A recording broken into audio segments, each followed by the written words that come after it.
Online betting కేసులో నటి Nidhi Agarwal ED ఆఫీసులో విచారణకు హాజరయ్యారు. ఆన్లైన్ బెట్టింగ్ ప్లాట్ఫామ్ ను ప్రచారం చేసినట్లు నిధి అగర్వాల్ పై ఆరోపణలున్నాయి. ఈ కేసులో మనీ లాండరింగ్ కోణంలో ఈడీ దర్యాప్తు చేస్తోంది. దీంతో బ్యాంకు లావాదేవీల వివరాలతో నిధి అగర్వాల్ విచారణకు హాజరయ్యారు.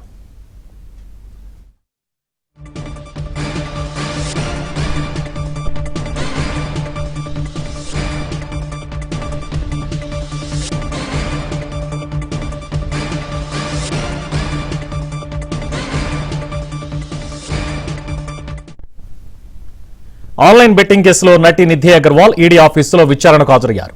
ఆన్లైన్ బెట్టింగ్ ప్లాట్ఫామ్ ను ప్రచారం చేసినట్లు నిధి అగర్వాల్ పై ఆరోపణలున్నాయి. ఈ కేసులో మనీ లాండరింగ్ కోణంలో ఈడీ దర్యాప్తు చేస్తోంది. దీంతో బ్యాంకు లావాదేవీల వివరాలతో నిధి అగర్వాల్ విచారణకు హాజరయ్యారు.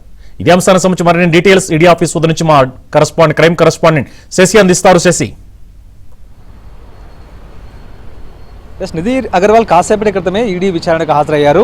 ఈ బెట్టింగ్ యాప్స్ ప్రమోషన్ చేసినందుకు ఇప్పటికే కేసు నమోదైంది కాబట్టి ఈ కేసులో విచారణకు హాజరు కావాలంటూ కూడా ఈడీ అధికారులు మీకు నోటీసులు జారీ చేశారు. సో నోటీసులు అందుకున్నటువంటి నిధి అగర్వాల్ కాసేపటి క్రితమే ఈడీ కార్యాలయానికి చేరుకున్నారు. అయితే గతంలో లూలుమాల్ వద్ద కొంత ఇబ్బందికర పరిణామాలు తలెత్తాయి. ఆమె లూలుమాల్కి వెళ్ళినటువంటి సందర్భంలో అక్కడ క్రౌడ్ ఎక్కువగా ఉన్నటువంటి నేపథ్యంలో దాన్ని దృష్టిలో ఉంచుకుని తనకు పోలీస్ ఫోర్స్ కావాలంటూ కూడా కోరింది. అందుకు అనుగుణంగానే ఈడీ ఆఫీస్ వద్ద పోలీసులు ఆమెకు భద్రత కల్పించారు. ఈడీ ఆఫీస్ లోపలికి వెళ్లేంత వరకు కూడా సుమారుగా 15 నుంచి 20 మంది పోలీసులు ఆమెను భద్రత నడమ ఈడీ కార్యాలయంలోనికి కొద్దిసేపటి క్రితమే పంపడం కూడా జరిగింది. సో మొత్తానికి ఈ కేసుకు సంబంధించినటువంటి వ్యవహారంలో బ్యాంకు లావాదేవీలతో తమ ముందు హాజరు కావాలంటూ కూడా ఈడీ ఆ నోటీసులో పేర్కొంది. కాబట్టి అందుకు అనుగుణంగానే బ్యాంకు ట్రాన్సాక్షన్కు సంబంధించినటువంటి వివరాలతో ఈడీ అధికారుల ముందు నిధి అగర్వాల్ ఇప్పటికే హాజరైంది. ఆమె జీత్ విన్ అనేటటువంటి ఒక బెట్టింగ్ యాప్ను ప్రమోషన్ చేసింది. సో ఈ బెట్టింగ్ యాప్ ప్రమోషన్ చేసినటువంటి సందర్భంలో 2025 మియాపూర్ పోలీస్ స్టేషన్లో ఒక కేసు నమోదైంది. ఓ వ్యక్తి ఇచ్చినటువంటి కేసు ఫిర్యాదు ఆధారంగా సుమారుగా 25 మంది సెలబ్రిటీల మీద కేసులు నమోదయ్యాయి. ఇందులో నిధి అగర్వాల్ కూడా ఉన్నారు. ఇప్పటికే ఈ కేసులో ఉన్న వారిలో రాణా దగ్గుబాటి కావచ్చు, లేకపోతే విజయ్ దేవరకొండ కావచ్చు, ఆ తర్వాత అన్ననాగల్ లాంటి వారిని కూడా ఇప్పటికే విచారణ చేశారు. సో ఇదే నేపథ్యంలో నిధి అగర్వాల్ను కూడా విచారించాలంటూ కూడా ఈడీ భావించింది. గతంలో ఒకసారి నోటీసులు జారీ చేసింది.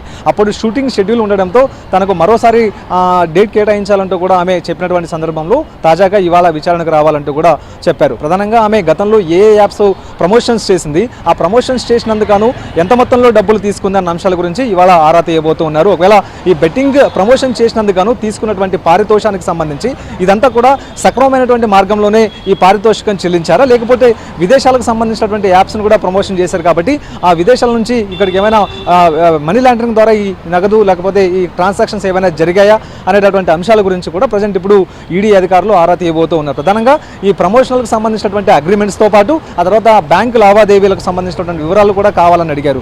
ఈ జీతీ విన్కి సంబంధించినటువంటి బెట్టింగ్ ప్రమోషన్స్ ఏమైతే ఉన్నాయో ఆ ప్రమోషన్కి సంబంధించిన ముందు అగ్రిమెంట్ ఉంటుంది. ఈ అగ్రిమెంట్కి సంబంధించినటువంటి వివరాలను కూడా తీసుకురావాలంటూ కూడా చెప్పారు. కాబట్టి అందుకు అనుగుణంగానే ఆ బెట్టింగ్ యాప్ సంబంధించిన అగ్రిమెంట్ కాపీలతో ఆమె వచ్చారు. సో కాసేపటి క్రితమే ఆమెకు సంబంధించిన విచారణ కూడా ప్రారంభమైంది. సుమారుగా 2 గంటల పాటు ఆమె విచారణ కొనసాగేటటువంటి అవకాశాలు అయితే ఉన్నాయి. అనంతరం విచారణ కొనసాగిన తర్వాత నిధి అగర్వాల్ మాట్లాడేటటువంటి అవకాశాలు కూడా ఉన్నాయి. Subhan, right, thank you Shashi. మీద పడకండి.